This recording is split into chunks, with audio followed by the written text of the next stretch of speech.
Bon, alors, épisode 6. Après une intro ratée, grâce à Orange, encore une fois. Orange ne sera jamais sponsor de cette émission. Donc, on disait, la semaine dernière, on avait fait un peu de SQL pour...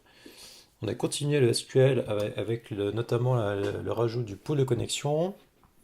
Pour ceux qui avaient loupé l'épisode précédent, c'est sur YouTube et il y a, comme pour chacun des épisodes, une pull request qui résume le code qui avait été fait la dernière fois.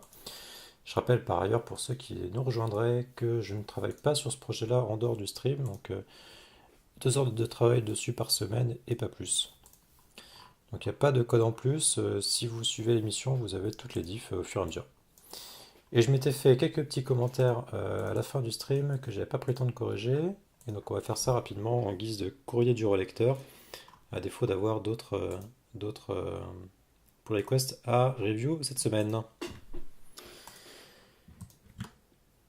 Non, mais on est sous style Lightbox uniquement le mardi soir à 21h30, hein, sinon ça marche. Hein.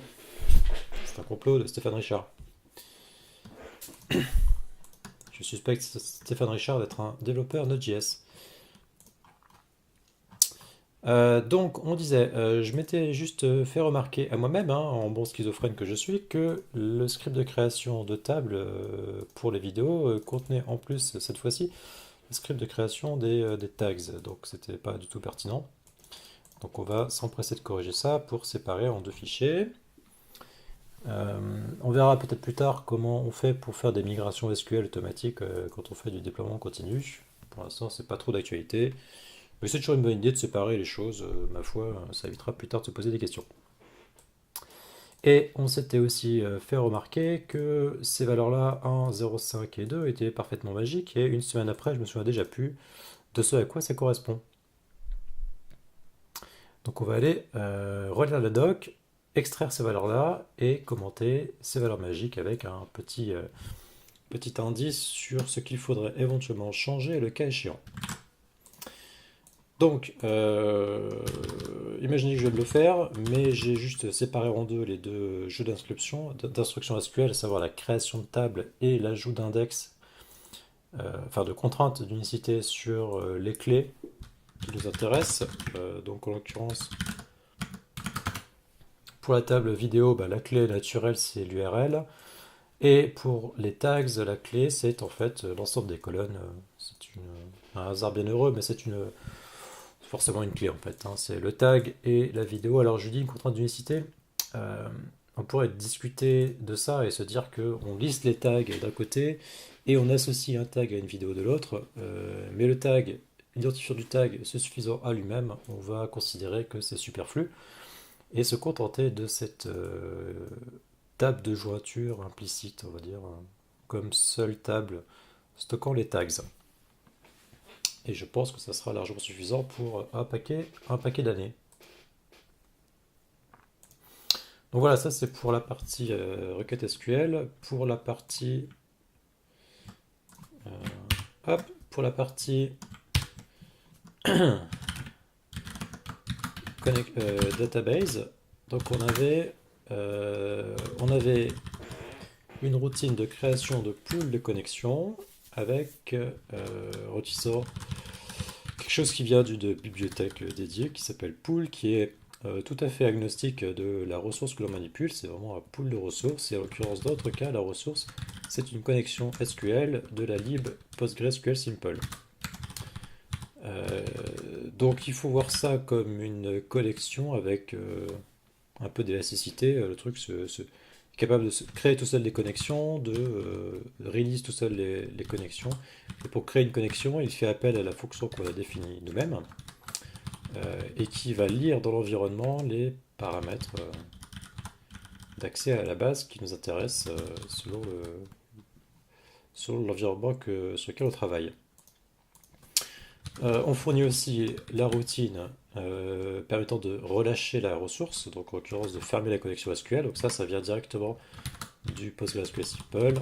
Et après, trois valeurs numériques qui sont pas forcément évidentes et qui relèvent du paramétrage du pool.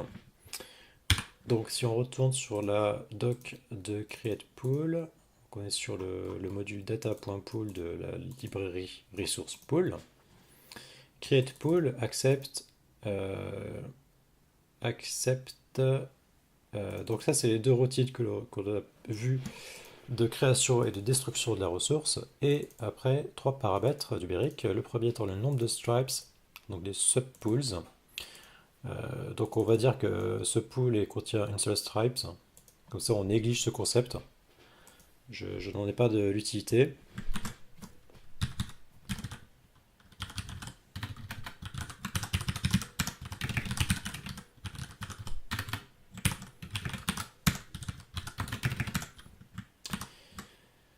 Nominal diff time, amount of time which an unused resource is kept open. Donc là, c'est relatif à.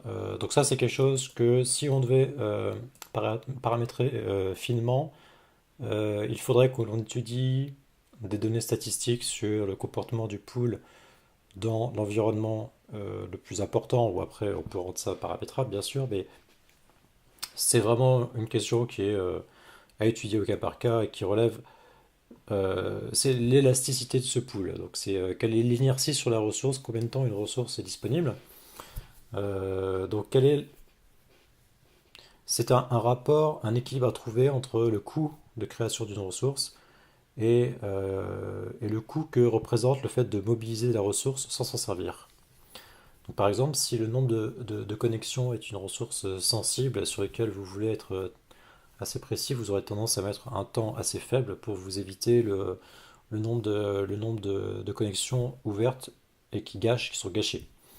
En revanche, si ouvrir une connexion est à une durée caractéristique euh, notable, ayant un impact significatif sur le temps de traitement de chacune des requêtes SQL que vous faites, à ce moment-là, vous aurez tendance à conserver les connexions ouvertes plus longtemps, ce qui est l'intérêt principal d'une ressource, d'un pool de connexions SQL.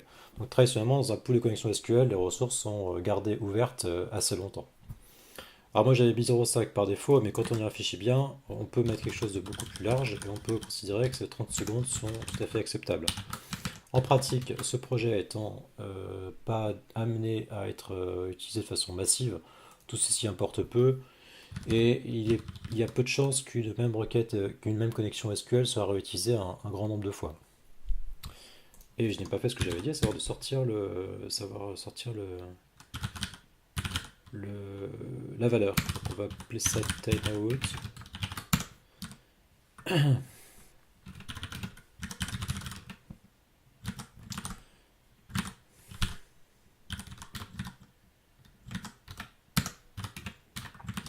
Et dans les paramètres, nombre de ressources à garder ouvertes par stripes. Donc c'est là pour notre pool où on a un seul stripe, c'est combien au maximum on va en ouvrir. Et donc là, il faut se poser la question de combien de. Déjà, pas être plus que le nombre de connexions que votre base de données peut vous fournir, hein, sinon vous allez enfin, échouer de façon systématique à la création de connexions. Mais mettre le nombre maximal théorique, c'est pas forcément une bonne idée non plus, parce que si votre applicatif est déployé sur plusieurs instances, vous aurez plusieurs pools de connexions ouverts. Donc là, il faut se poser des questions relatives à la scalabilité horizontale de votre projet. Donc combien d'instances statistiquement vous allez déployer. Alors là, on va dire qu'une seule suffit et que 5 serait un max tout à fait acceptable.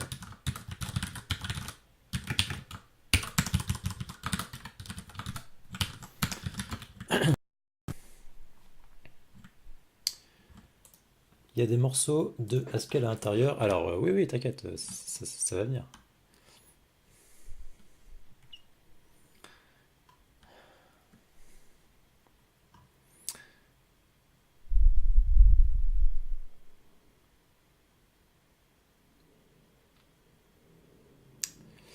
Alors qu'apparemment, ça n'a toujours pas explosé. Je suis assez déçu. Non, je suis pas déçu, hein, ça c'est tout à fait cool, mais c'est dans Rocket Science. Et nous, on écrit des requêtes SQL qui font du select. Pendant ce temps-là, les gens mettent en prod des fusées avec trois poules trois boosters en parallèle. Tout à fait fascinant. Alors, qu'est-ce que je veux dire?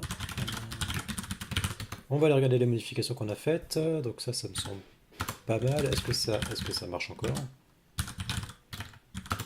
Est-ce que ça compile encore, à vrai dire, parce qu'on n'a pas forcément beaucoup de tests là-dessus, ce qui n'est pas bien. Donc ça semble encore compiler.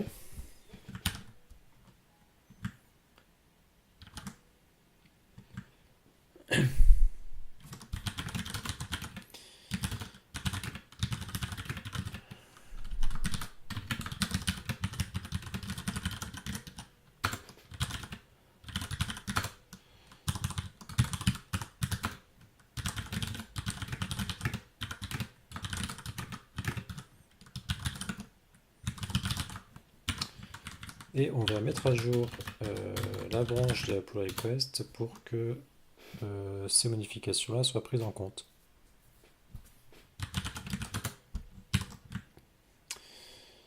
Alors, où est-ce que c'est passé? Voilà, ça c'est là.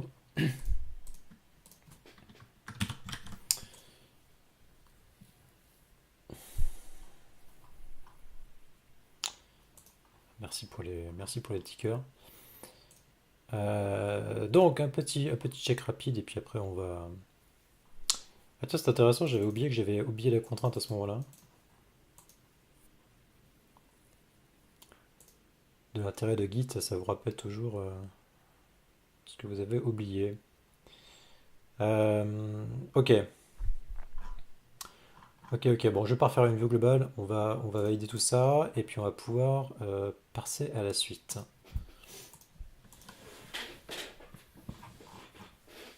Voilà, donc ça sera tout pour le courrier du relecteur de ce soir, un courrier un peu spécial, parce que c'est du courrier du relecteur schizophrène, hein, édition spéciale. Allez, on refetch toutes les branches. On va renommer celle-ci pour s'occuper de l'épisode 6. Et puis on va reprendre le cours de nos modifications. Donc actuellement, ce que l'on obtient, c'est une routine d'insertion de vidéo, une routine de listing de vidéo, une routine pour lister des tags et de quoi taguer.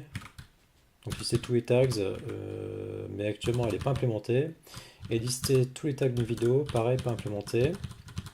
Donc on va s'occuper de ça.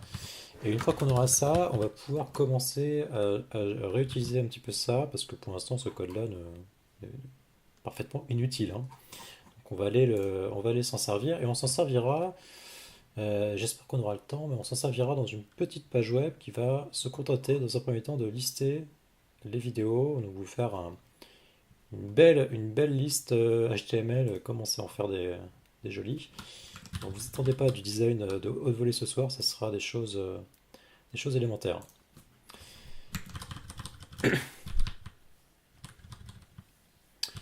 Donc comment on fait? Rafraîchissons la mémoire. List tags. Donc là, list tags, ça va être assez simple a priori parce qu'on va aller se contenter d'énumérer les tags dans la table qui va bien et on va juste faire un distinct en fait, hein. Donc ça va être une requête qui va être du genre, pour prototyper le truc, on va faire quelque chose du genre select distinct tag from tags. Et qu'est-ce que je voulais dire? Bon, on va se contenter de ça pour l'instant. Ce qu'il faudra probablement faire, c'est faire une jointure avec la table vidéo pour que d'éventuels tags qui référencent des vidéos qui ne soient pas listées n'apparaissent pas, parce que ça sera probablement pas utile, mais il suffira de chercher la requête SQL, a priori. Ok, donc comment on fait? On a un pool. On a besoin d'utiliser ce pool pour obtenir une ressource qui est la connexion SQL, le with resource pool. Et with resource accepte en deuxième paramètre une fonction qui consomme cette connexion SQL. Donc cette fonction-là, ça va être select tags. Et en fait, en se contentant de faire un parallèle avec ce qu'on a écrit tantôt, donc Ici, on avait fait quelque chose d'assez simple. On pourrait même, en grande partie, je pense, le reprendre en copier-coller. À la différence de Select Videos, on a Select Tags. La connexion ne change pas. Et là, seule la requête change. Donc là, en fait, on va se contenter de faire ceci. Donc là, bon, je pense que vous n'allez pas tomber des nues, vous n'allez pas vous dire c'est formidable ce langage. L'intérêt est assez limité, j'en conviens. C'est des choses qu'on est capable de faire dans n'importe quel langage qui peut faire du SQL. L'avantage n'est pas évident. Donc comme pour toutes les autres, cette implémentation-là est dite unsafe. Elle ne s'occupe pas d'attraper les exceptions. Donc on va assez bêtement faire comme pour toutes les autres, la rendre explicitement unsafe et déléguer à cette version unsafe dans une fonction qui, elle, se chargera explicitement de gérer les erreurs. Et à force de répéter ça, on va finir par voir apparaître probablement une certaine structure. Donc on pourra après factoriser ça. Je ne suis pas pressé de factoriser, on verra ça en temps venu. Hop, excusez-moi.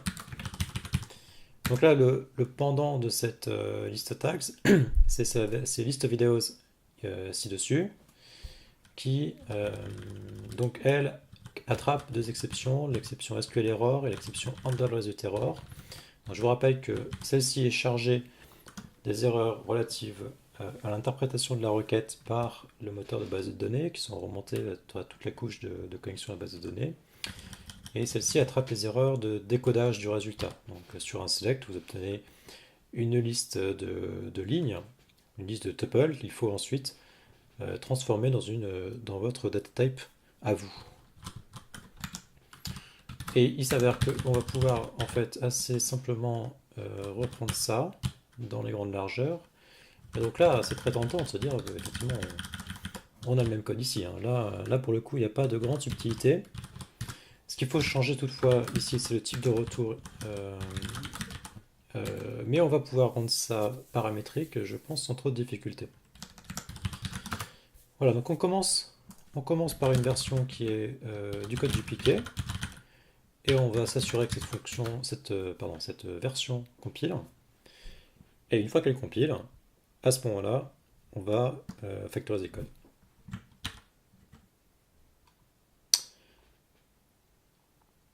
Salut, tu saurais me dire c'est quoi la force du Haskell? Alors, c'est une question assez large parce que il y aura plein de petits arguments qui pourraient me venir à l'esprit. Ceux que je retiens en grande partie, enfin ceux que je présente naturellement et notamment à des personnes débutantes dans ce langage ou dans les langages de type programmation fonctionnelle. Et voilà, ceci, c'est euh, principalement les types algébriques, donc les data structures, la façon de représenter une data structure. Un type algébrique, c'est un type qui te permet de représenter en deux grandes catégories. Tu as deux grandes classes de types. Tu as les types somme et les types produits, d'où le terme d'algébrique, hein, c'est complètement lié. Et les sommes, ce sont grosso modo les types énumérés. Et les produits, ce sont grosso modo les structures de données que tu connais dans d'autres langages, comme la struct en C, un POJO en Java ou un objet en JS, en Ruby, et ainsi de suite. Et en Haskell, tu peux combiner ces deux aspects et c'est quelque chose de très efficace pour décrire un domaine, un modèle de données. La syntaxe est par ailleurs très légère, notamment pour les data types. Donc, quand tu cherches à exprimer un concept métier, et typiquement le travailler au tout début, et notamment avec quelqu'un qui n'est pas un développeur, c'est quelque chose d'assez efficace. Ça, je pourrais faire une aparté à une autre occasion, mais c'est un exercice que je pratique, on va pas dire régulièrement, parce que on a eu trop peu d'exemples en interne, mais là où je travaille chez Freightlink, tu as 4 développeurs actifs sur du SQL, et tu as après d'autres développeurs qui le sont pas encore, ou pas du tout, qui le seront peut-être jamais, mais peu importe. Et tu as des personnes extérieures, et typiquement nos product managers, avec qui on discute assez fréquemment, et notamment de choses métiers, des expressions de besoins, de problèmes à résoudre. Et il m'est arrivé, notamment avec eux, de leur présenter les choses en utilisant les types algébriques. Une fois que tu as présenté la syntaxe et deux, trois petits concepts clés, comme par exemple l'option qui s'appelle un maybe en Haskell, euh, à peu près n'importe qui est capable de comprendre ça et ça lui parlera de façon assez efficace. Donc c'est un support au langage qui est, je trouve, très intéressant. Et puis après, tu as bon, plein de choses. Dans Haskell, il y a la pureté, c'est-à-dire le fait que tes fonctions sont, euh, entre guillemets, comme en mathématiques, incapables d'agir autrement qu'en produisant un résultat. Elles ne peuvent pas faire d'effet de bord.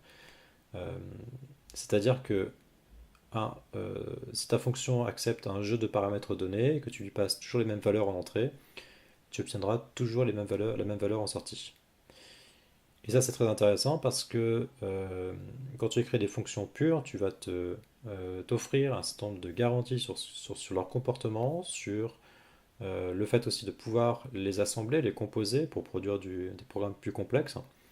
Et donc, c'est dans une démarche de, par exemple, partir euh, comment, d'un problème très large et de creuser, c'est quelque chose de très efficace. Tu vas aller décomposer le problème. Et une fois que tu as résolu certaines parties sur lesquelles tu es à peu près sûr de toi, tu peux les considérer comme étant acquises et tu vas pas avoir à les remettre en cause quand tu travailles sur d'autres parties qui ne sont pas liées.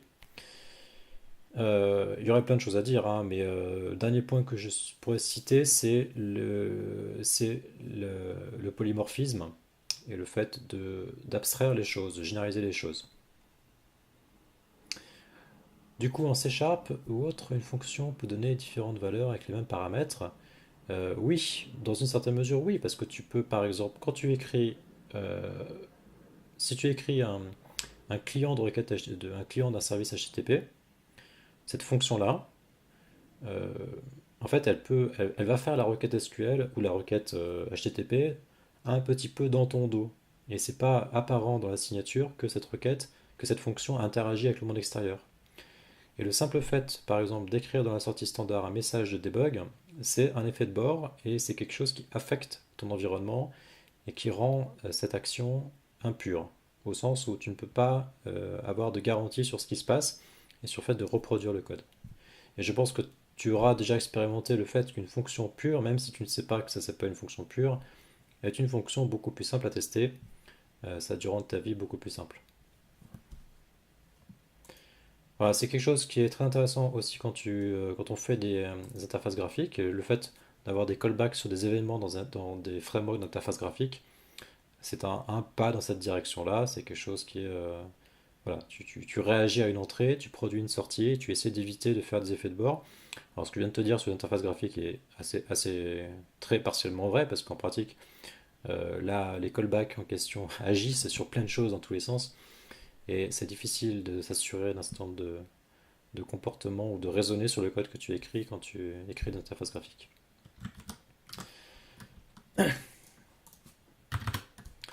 Ok, donc ça ne compile pas parce que le type tag que l'on a écrit n'implémente pas, voilà, ne supporte pas la type class FromRow. Donc je vous rappelle que FromRow, c'est la type class qui vous permet de convertir un tuple, une ligne de la réponse SQL select, en type, en l'occurrence le type tag.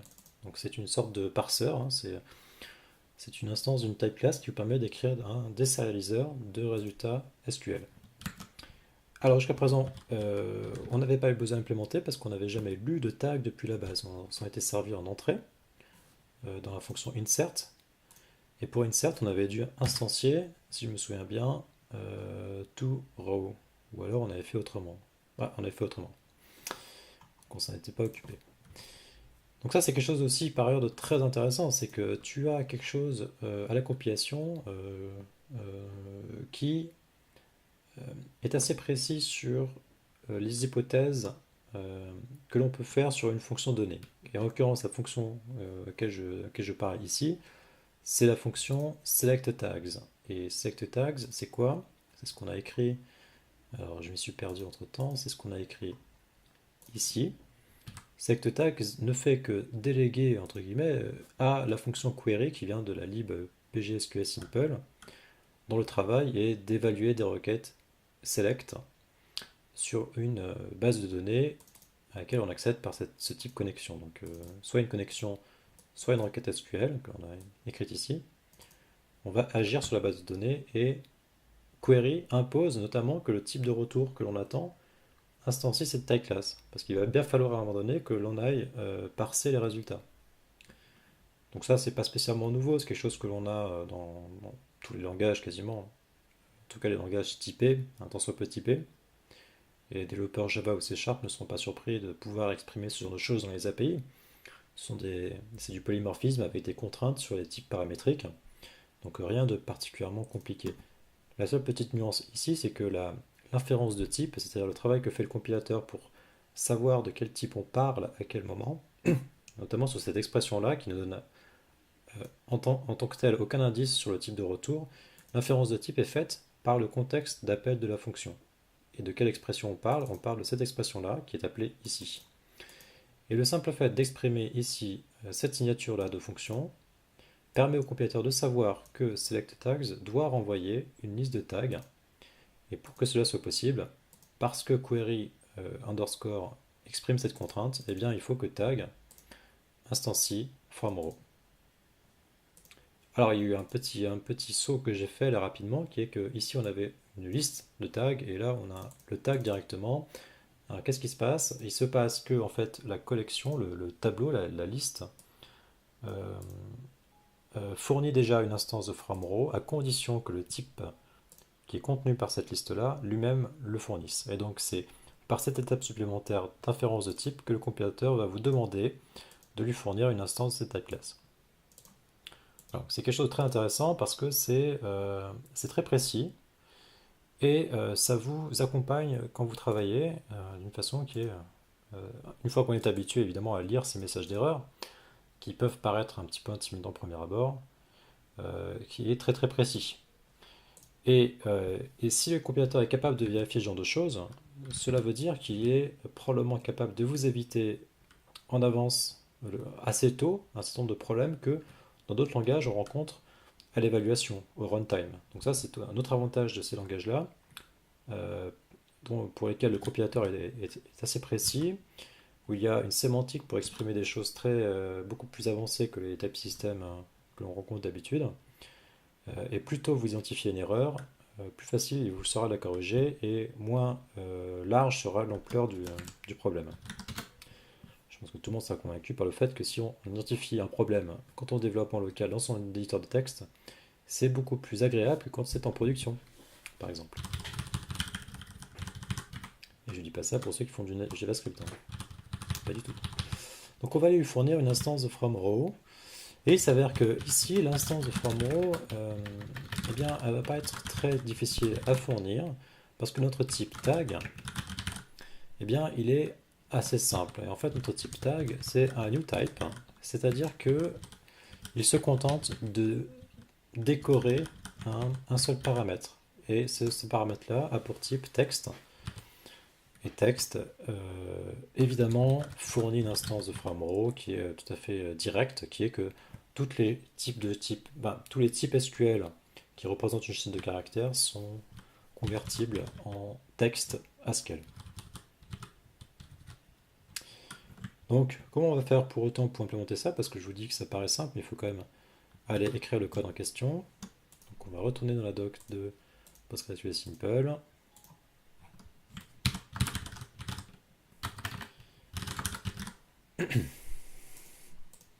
Donc, fromRow.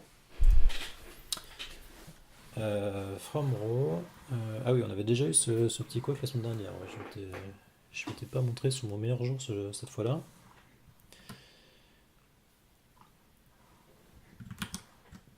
Alors je fais du SQL quasiment, enfin je fais du SQL tous les jours quasiment au bureau ou ailleurs, mais du PostgreSQL Simple j'en fais beaucoup moins et j'ai un peu moins d'expérience. Je suis remonté contre le JS aujourd'hui, oui, pour des raisons qui ne doivent pas influencer cette vidéo. Je vais pas m'étendre. J'essaie d'avoir une approche discours positif. Il s'agit de vous montrer que le Haskell est bien et pas que le JavaScript est mal. Même si je n'en pense pas moins. Ah oui, donc en fait le problème que j'avais la dernière fois, c'était que en fait la documentation de PostgreSQL Simple est, je trouve, un tant soit peu inexacte, dirons-nous, et que en fait from row est en fait défini en plus grand détail ici. Et ça, c'est, je trouve, pas très cool, hein. Pas cool du tout. Voilà, et donc en fait, ce que l'on apprend, c'est que on a deux instances, deux méthodes, enfin une méthode implémentée qui s'appelle FromRow, qui doit fournir un row parser. Donc qu'est-ce qu'on va faire pour faire ça? On va écrire que la fonction FromRow pour l'instance FromRow pour le type tag est définie de la façon suivante. Donc ce qu'on s'était dit, c'était qu'on va probablement devoir, enfin réussir à déléguer comment? Au type qui est compris dans le texte. Et donc en fait, ce qu'on pourrait faire, c'est utiliser l'instance de FromRow pour le texte et le constructeur du type tag avec un opérateur, peut-être deux, mais en tout cas des opérateurs pour arriver à fusionner les deux.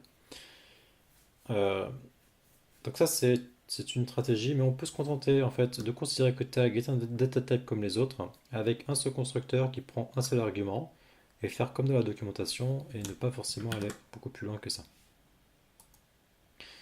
Et dans la documentation, qu'est-ce qu'ils vous disent? Ils vous disent que pour implémenter une instance de FromRow, on peut faire un petit peu comme ce qu'on fait quand on écrit un parseur JSON, souvenez-vous, c'est utiliser la syntaxe applicative avec cet opérateur-là qui correspond au fmap, et cet opérateur-là qui vient de la type class applicative, qui vous permet de généraliser le fmap à des fonctions à plusieurs arguments. Et dans ce cas précis, user est en effet une fonction, même si c'est un constructeur, ça reste une fonction à deux arguments, name et filequota. Et l'idée, c'est de construire un row parser à partir de row parser plus simples. Et ces row parsers, ils sont définis ici, notamment, avec field. Donc field, vous voyez, c'est une fonction qui renvoie un row parser d'un type A, avec la contrainte qui est que ce A doit être une instance de from field. Et donc, ce que ça vous fait, c'est que ça vous permet de construire un type qui est le résultat d'une requête SQL, select en tout cas, à partir des différents champs de cette requête. Et donc ces différentes colonnes que vous avez énumérées dans le select. Donc voilà, là en l'occurrence on avait deux champs, un field et un autre field, qui correspondent respectivement à name et filequota, name étant une chaîne de caractères, filequota étant un entier. Alors on pourrait objecter que field et field semblent être la même fonction. Alors ce n'est pas tout à fait exact, c'est la même fonction effectivement, mais une fois qu'on a appliqué l'inférence de type, la différence c'est que c'est la même fonction, mais avec un type concret différent. C'est-à-dire que dans le premier cas c'est un row parser du string, dans le deuxième cas c'est un row parser de int. Et la différence c'est que l'implémentation de cette fonction-là, elle va appeler une instance différente de FromField et probablement d'une fonction spécifique de FromField. En l'occurrence FromField. Donc ça c'est quelque chose de très intéressant, c'est que vous avez une concision de syntaxe qui est permise par l'inférence de type et par le polymorphisme ad hoc, par le polymorphisme contextualisé par l'environnement, dans quel cadre on appelle la fonction, et donc en l'occurrence par le type de retour. Donc on va faire exactement la même chose, on va faire tag, et on va aller lire un champ. Field. Donc on va voir si ça compile.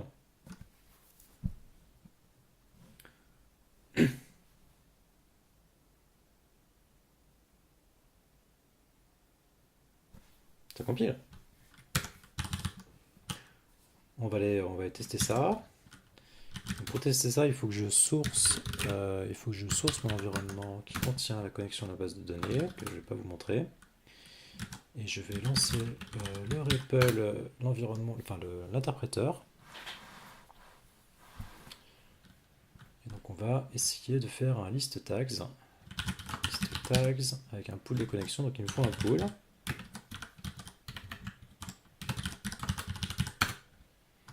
Et on va faire list tags sur le pool. Et on obtient deux tags. Alors pour s'en assurer, je vais juste aller appliquer la fonction lens qui s'applique sur les chaînes de caractères, sur les listes et qui calcule la taille, hein, comme vous pourrez vous en douter. Donc on a deux tags dans la base de données. Vérifions ça.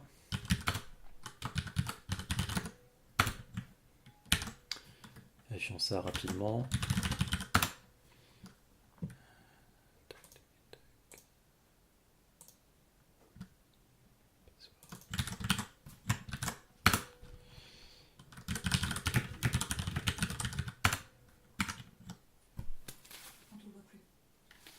Quoi, on voit plus?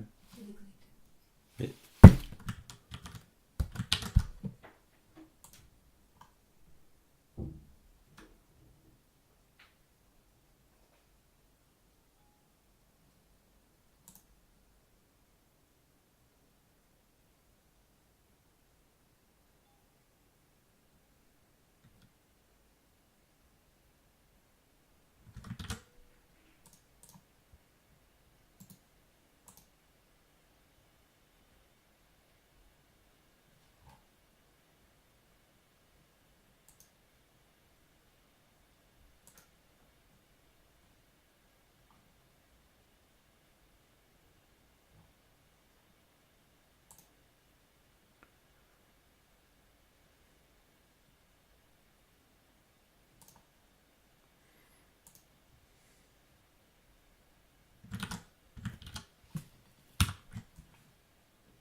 ok, quelques petits problèmes avec le stream.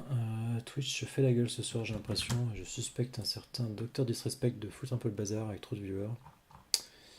C'est assez pénible, hein.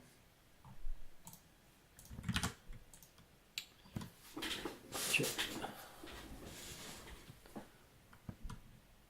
la bonne nouvelle, c'est qu'il ne va même pas s'arrêter.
Bon, eh ben, on va couper.